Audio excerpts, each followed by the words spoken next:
Buenas tardes, buenas noches. Gracias, Blas Pascal. Bueno, vamos a tratar en un rato, conversar con ustedes sobre la eficiencia energética, entre otras cosas, pero en realidad el eje de la cuestión es hablar sobre la eficiencia en el uso de los recursos, que, digamos, por decirlo de alguna manera, trasciende un poco lo que es la eficiencia energética y está asociada, eminentemente desde nuestro punto de vista, con la insustentabilidad edilicia. Para poder decir de dónde venimos, o sea, uno siempre tiene que decir dónde viene primero, y nosotros nuestra mirada tiene que ver con la inevitabilidad de entender que el cambio climático es algo que nos contiene completamente y nos redefine como especie. No solamente que estamos completamente superados de las expectativas en base a nuestra contaminación, sino que los efectos de lo que está por suceder, francamente creo que superan las expectativas de los más incrédulos y tiene que ver mucho con esta cuestión de los edificios son responsables de una gran parte de esto. Incluso en nuestro país, que somos un país aún eminentemente rural, los edificios tienen más del 50% de la responsabilidad de la contaminación asociada. Y me refiero a los edificios, no a las ciudades. Porque se suele echar la culpa a las ciudades como si la ciudad fuera un ente que piensa por sí mismo. Sin embargo, no es así. Está conformada por múltiples unidades autónomas que en sí mismas definen la eficiencia acumulada de toda la ciudad. En este contexto, nuestro instituto, nosotros somos un instituto de investigación que pertenece al Colegio de Arquitectos de la provincia de Córdoba, es una institución pública que se define a sí misma como investigadora. Nosotros no hacemos formación, hacemos investigación aplicada y la tratamos de desarrollar en virtud del bien público, a pesar de que parezca algo suena raro. En este contexto, después de 7, 8 años de desarrollo, finalmente logramos generar el primer protocolo hasta hoy, argentino, de sustentabilidad edilicia. De hecho, nuestro protocolo, que es el que ustedes están viendo en parte, el universo asociado a las 33 variables, las 6 etiquetas, nos permite auditar y definir la performance de cualquier tipo de edificio en cualquier lugar del país, en virtud de que tiene una variable de control ambiental que permite generar lo que sería el llamado peso ambiental. Este sistema, nacido en Córdoba, ahora está en varios procesos, ¿no? Pero en principio, a través de la Federación Argentina de Arquitectos, está en vías de ser nacionalizada en todos los colegios de arquitectos del país. O sea, va a ser un instrumento que tiene que ver en sí con la gestión de por lo menos 50.000 profesionales en todo el país. Y a través de la conexión con los otros colegios profesionales, invitar a los ingenieros de todo tipo, técnicos constructores, toda la gente que tiene que ver con la construcción, a participar de este proceso. Básicamente, y para entender qué es lo que nosotros buscamos en realidad, nosotros creemos que la única manera de poder entender la realidad es medirla. Y desarrollamos un protocolo que tiene en sí esta distribución relativa. Fíjense, energía y agua en sí conforman el 50% del ponderado general. ¿Por qué? Porque nuestro sistema fue estudiado desde una ingeniería inversa que hicimos de más de 10 certificaciones internacionales y entendimos que nuestra mirada tiene que ver con el uso de los recursos y la contaminación asociada a ese tipo de uso de recursos. Y los dos recursos más importantes que tenemos son el agua y la energía. La contaminación asociada, o la verificación de la contaminación asociada, está relacionado con el tipo de gestión del edificio, los materiales que se utilizan, cómo está insertado en el sitio el edificio en sí, y una verificación de calidad ambiental, porque es necesario establecer parámetros similares de confort. No es lo mismo decir, somos eficientes en el uso de los recursos y nos morimos de calor. El sistema propone tres opciones de uso. La primera, que es el etiquetado que ya existe, está abierta la ventanilla de etiquetado de edificios como registro público en el país, a través del Colegio de Arquitectos, a través de ellos en cualquier lugar del país, que permite una valoración de la A hasta la G, que son 100 puntos posibles, y que establece un certificado que es de fácil lectura para permitir un inicio de diferenciación edilicia. Este es un proceso que lo estudiamos de los ingleses. Los ingleses empezaron el etiquetado de edificios y inmediatamente las cámaras inmobiliarias fueron las que se sumaron al proceso para generar valor a través de establecer valor de eficiencia en los edificios. El segundo proceso que nosotros usamos es el de generación de valor. La generación de valor es un proceso continuo y en el caso del mejoramiento de los edificios es necesario. Para eso hace falta establecer ciertas medidas de control, ciertos niveles de referencia. En este concepto usamos los 17 motores de análisis que tiene el protocolo para generar auditorías en edificios complejos. La realidad sucedió que hace ya 3 años que estamos auditando y ya llevamos más de 15 edificios públicos de la ciudad de Córdoba y de la provincia. Pensamos que la manera más impactante de llegar era tomando edificios emblemáticos, para que la gente pudiera ver que aún un edificio emblemático se puede generar más eficiente. La tercera herramienta es como asistente al diseño. El sistema permite un protocolo de control de las performances de eficiencia para cualquier tipo de metodología de diseño que ustedes quieran concebir.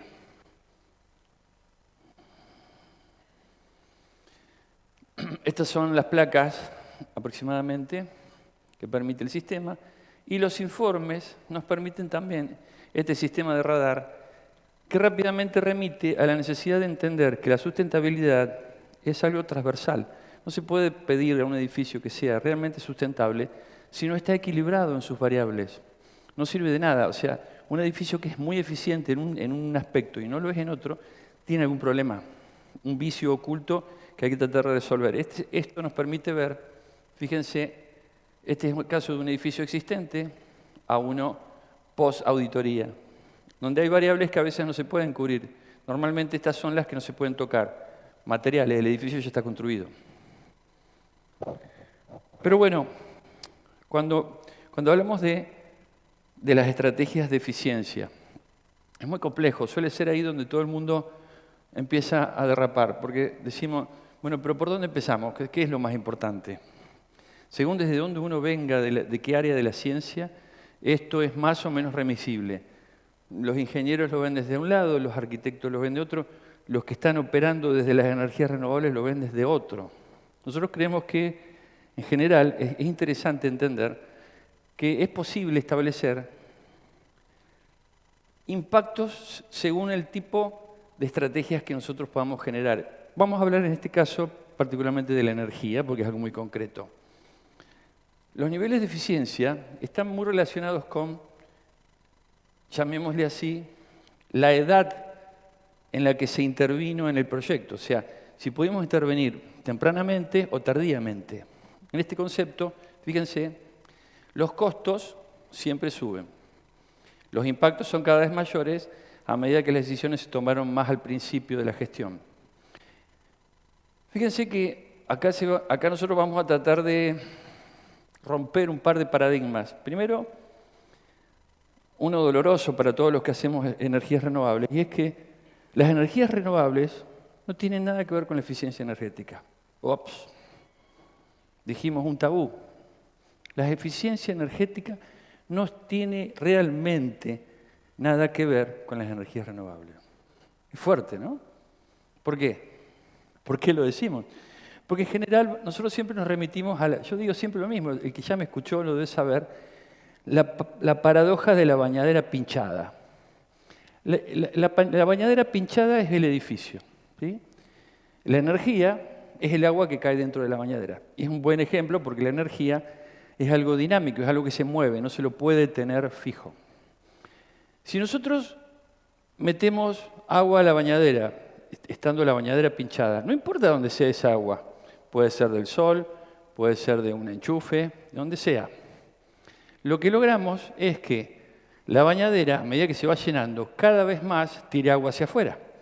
Ergo, cuanta más energía le metamos a la bañadera pinchada, más ineficiente es. Ahora bien, ¿Qué diferencia hay que la bañadera se nutra de agua, del sol o de un enchufe? Ninguna. La bañadera puede ser una ruina energética igual. No importa cuántos paneles tengamos en el techo. Si no sabemos qué hacer con esa energía, corremos el riesgo de submitirnos hacia el dios fotovoltaico o el que fuere, el nuevo dios, y nos ampare con situaciones que realmente no estamos muy seguros, pero que nos dicen que son las que nos van a generar eficiencia. En realidad, las energías renovables, cuando están bien montadas sobre la eficiencia energética, son increíbles. Porque lo que nosotros tenemos que hacer primero es disminuir la demanda energética. Disminuir la demanda, no el consumo. Disminuir la demanda sería tapar los agujeros de la bañadera. En términos de bañadera, en términos de edificio, tenemos una serie de cuestiones que las primeras tienen que ver con el diseño en sí. Me pasé. ¿Vuelve? Sí. El diseño en sí es lo más importante en una gestión que implique un edificio. Entenderlo desde el diseño. Y cuando me refiero al diseño es desde lo más básico que se pueda. La primera decisión, el partido energético, es la menos costosa, costo cero, y la que tiene mayor impacto. O sea, la decisión de cómo yo me planto frente al ambiente. Luego, cuando ya no nos queda más opción que trabajar sobre lo que ya está, y seguramente vamos pasando, primero hacia el envolvente, hasta cierto punto, luego a los sistemas de soporte, todas las ingenierías que tiene el edificio, y llegando finalmente a los dispositivos, las lamparitas. Las lamparitas en realidad son las que tienen el menor impacto y el mayor costo asociado. Hasta ahí se podría decir que se habla de eficiencia energética. Incluso podríamos hasta decir que la eficiencia se puede dividir en dos aspectos, la demanda y el consumo. Podemos seguir disminuyendo el consumo poniendo equipos ultra eficientes, pero la demanda es la misma. Lo que tenemos que trabajar es en la demanda energética. ¿Cómo hacer para que ese edificio demande menos energía para el mismo tipo de uso?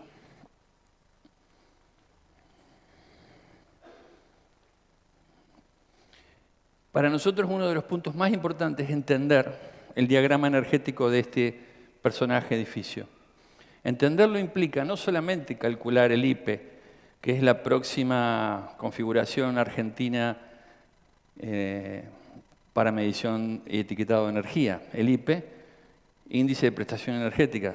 Algunos de ustedes seguramente ya lo conocerán y si no, asóciense con la idea porque la norma IRAM viene detrás de esto, la IRAM 11900. Pero también entender la demanda energética discriminada. Si yo no puedo entender qué es lo que hace el edificio, no puedo entender cómo resolver el problema. Y eso tiene que ver con qué? Con establecer de manera correcta cuáles son los tipos de demanda energética. Normalmente hay 4 o 5 tipos. En este país, una de las más importantes es la demanda por climatización. Casi todos los edificios superan entre el 50 y 55% en demanda relacionado con climatización. Algunos más, otros menos. Nosotros nos hemos preocupado por tratar de entender algunos edificios complejos y en ese proceso hemos intervenido un par, que son los que vamos a mostrar ahora. Este edificio que ven ahí es el edificio del Ministerio de Ambiente. Está sobre Cañada, la ex-TIPAS que le decíamos. Este edificio formó parte del primer proceso que hicimos de primero diagnosticar el problema y luego trabajar en soluciones que nos permitieran mejorar. Al costado ahí se puede ver, me parece mejor, cuáles son los índices, algunos de los índices que nosotros tomamos. Fíjense que incluso tomamos este índice que es la pulsión de agua por metro cuadrado hacia cloaca. Eso es algo que nadie había empezado a hacer hasta que lo empezamos a hacer nosotros. Empezar a medirle las costillas a los edificios, no solamente desde lo básico, de lo obvio, que es la medición del consumo, sino entender por qué el edificio demanda más de lo que tiene que medir. En Argentina esto se está haciendo en paralelo con IRAM y con la Secretaría de Energía de Nación en viviendas. Pero el único sistema que está trabajando en edificios públicos complejos es el del Instituto de Sustentabilidad Edilicia del Colegio de Arquitectos en todo el país. Tenemos una base de datos que nos permite entender qué es lo que lo hace mejor o peor, según incluso la edad, la configuración que tiene este edificio. En este caso, por ejemplo, para mostrar solamente, uno de los casos más interesantes fue entender que pudimos reutilizar todo el sistema del agua, desde el agua de lluvia hasta las aguas grises, reutilizando, sin dispositivos mecánicos, el agua del piso superior, de los lavabos, para los inodoros de los pisos inferiores. Un dispositivo sencillo que requirió solamente de un poco de imaginación para reducir hasta en un 40% la demanda de agua potable, reducir la demanda de agua potable. ¿Por qué? Porque usábamos, antes de sacar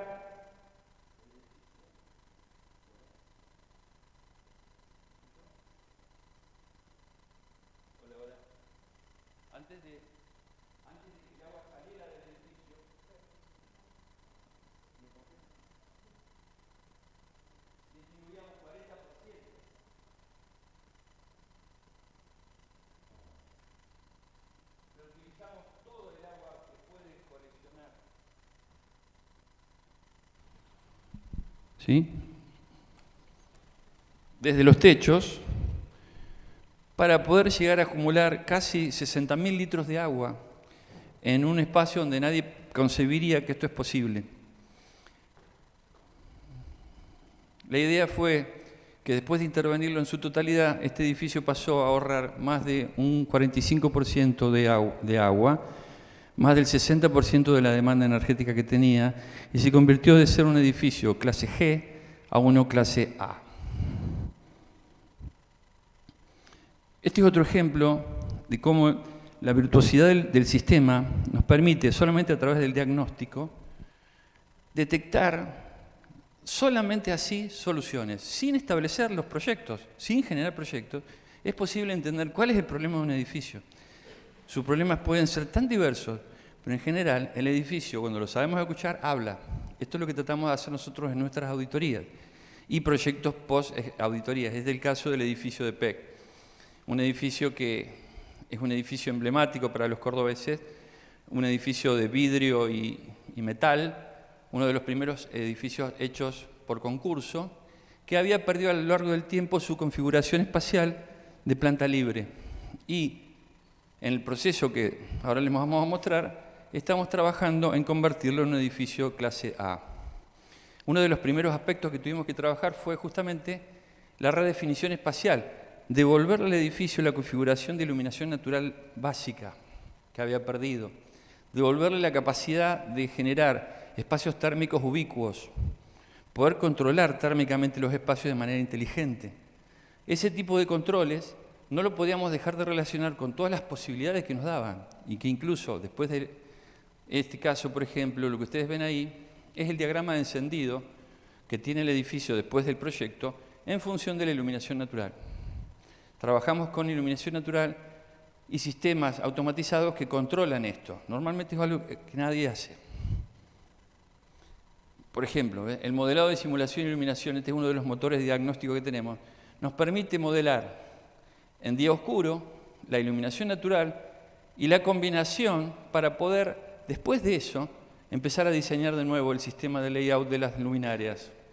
O sea, trabajamos con el concepto de que realmente el diseño es lo más importante, después viene la tecnología. En el caso de este edificio, trabajamos evidentemente sobre la envolvente.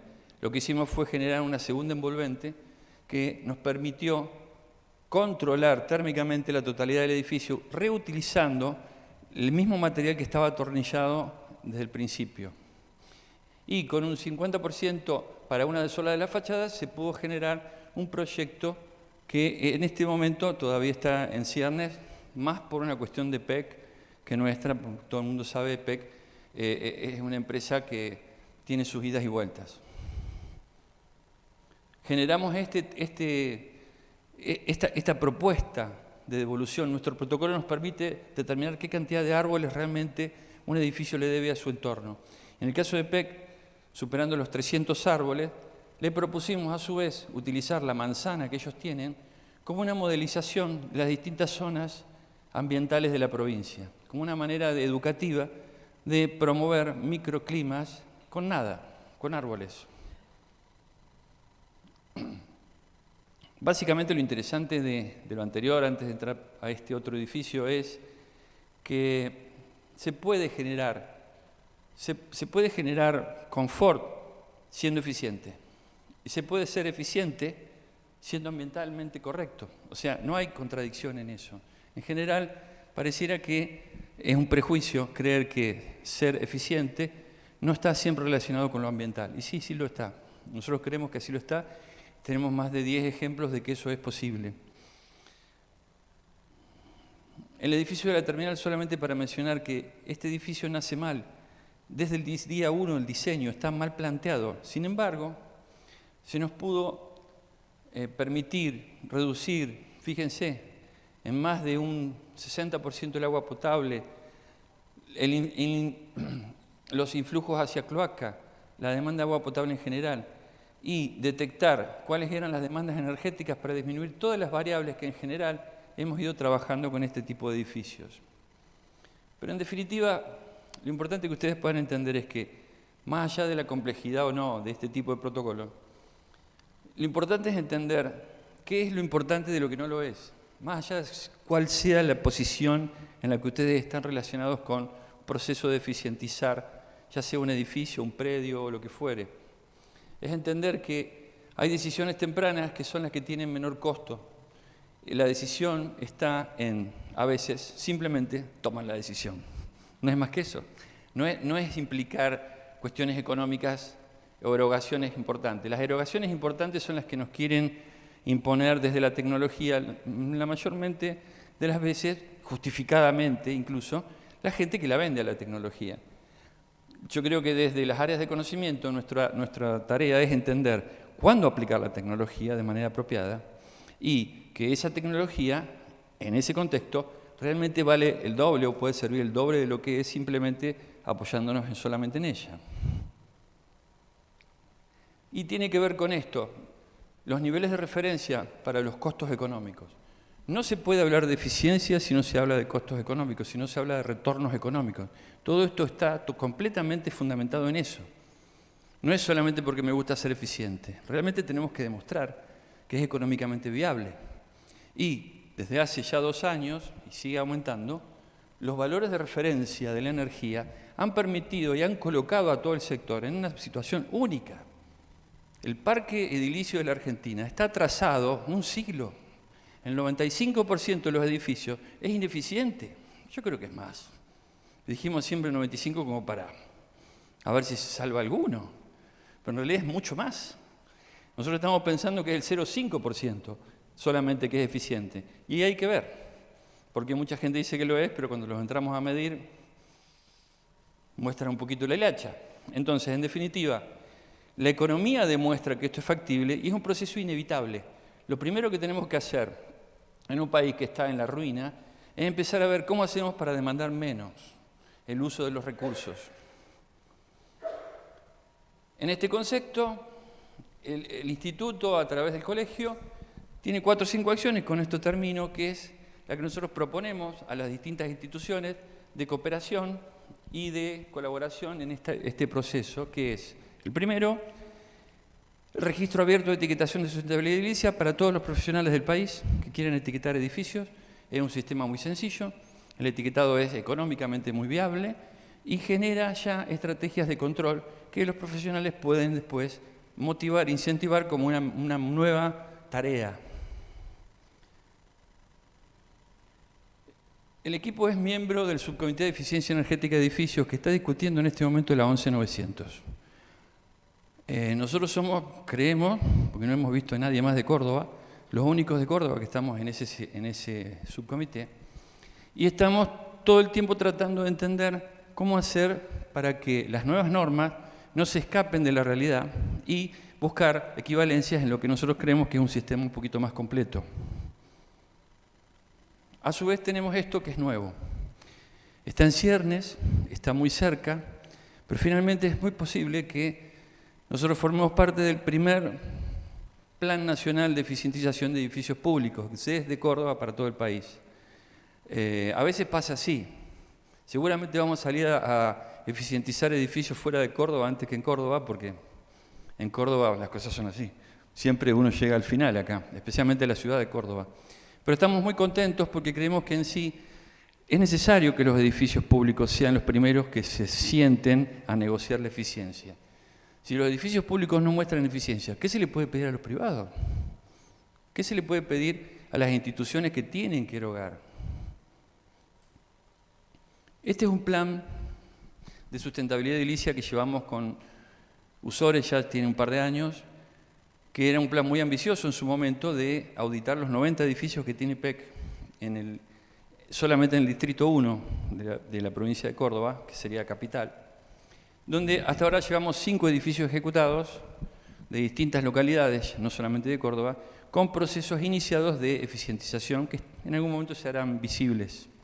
Y a su vez creo que una joyita que estamos trabajando, que es el Manual de Eficiencia Energética para Comercios de hasta 500 metros cuadrados, con una innovación, y es cambiar la mirada de los manuales tradicionales. Los manuales tradicionales, qué mal que se ve esto, bueno, pero acá está, este es el listado de las tareas posibles de demanda energética, es una lista larga, para el tipo de demanda energética según el tipo de problemática energética. Lo que queremos es, en vez de tirar soluciones para el usuario, tratar de hacer entender al tomador de decisión dónde está el problema energético, dónde está la verdadera ineficiencia energética. Y eso implica la capacidad para hacer un autoencuadre, para entender. Si nosotros le ayudamos a la gente a entender dónde está el problema, lo mismo que decimos de nuestro protocolo, es probable que las soluciones aparezcan de cualquier lado. Así que, para variar, este manual tiene esta mirada y está pronto a salir. Y a su vez nosotros trabajamos con muchos otros tipos de instituciones, que son las instituciones públicas. Estas son algunas de las instituciones con las que hemos firmado convenio para la generación de normativas y nuevas leyes ambientales, en el caso de la provincia de Tucumán. Ellos tienen el problema del pedemonte. El pedemonte tucumano es como el pedemonte nuestro. El desarrollismo lo invade y no hay ninguna manera de protegerlo de manera sustentable frente a este tipo de embates. Bueno, estamos trabajando con nuestro protocolo de cobertura vegetal como una herramienta muy específica y válida para poder controlar este tipo de irrupción al pedemonte, que es muy valioso en la ciudad de Tucumán. Estamos trabajando con la Municipalidad de Villa María y trabajando en viviendas de interés social, tratar de modelarlas. Creemos que la vivienda más eficiente tiene que ser la vivienda más barata. La vivienda más económica tiene que ser la más eficiente, porque el que tiene menor acceso al dinero es el que realmente necesita que la eficiencia incorporada de ese edificio sea alta. Estamos trabajando con ellos y con la Municipalidad de Villa Allende. Es un poco más ambicioso este proyecto, pero estamos en trabajar en una normativa de sustentabilidad única en el país que la posicionaría a la ciudad como ser elegible para ser la primera ciudad del conglomerado de Under 2, bajo 2, que está liderado por California en contra del cambio climático. Finalmente, y tiene que ver con las instituciones académicas, estamos trabajando con 3 universidades distintas en distintos tipos de escenarios de investigación. Me pregunto si en algún momento no será posible hacer lo mismo con la Blas Pascal, seguramente, porque creemos que la realidad está tan llena de agujeros, los conocimientos que hacen falta desarrollar son muchos. Normalmente la universidad en sí necesita un direccionamiento desde la realidad. Nosotros interactuamos de esta manera. Estamos trabajando en estos 3 programas, tratando de determinar los verdaderos impactos de las terrazas verdes con la Universidad Católica, tratando de generar una sistematización de procesos de cosecha de lluvia con la UTN, con la gente de Ingeniería Industrial y con la Universidad Nacional de Rosario para generar un sistema de eficientización de edificios de lo que sería el parque edilicio de esa ciudad universitaria enorme que tienen allá. Muchas gracias.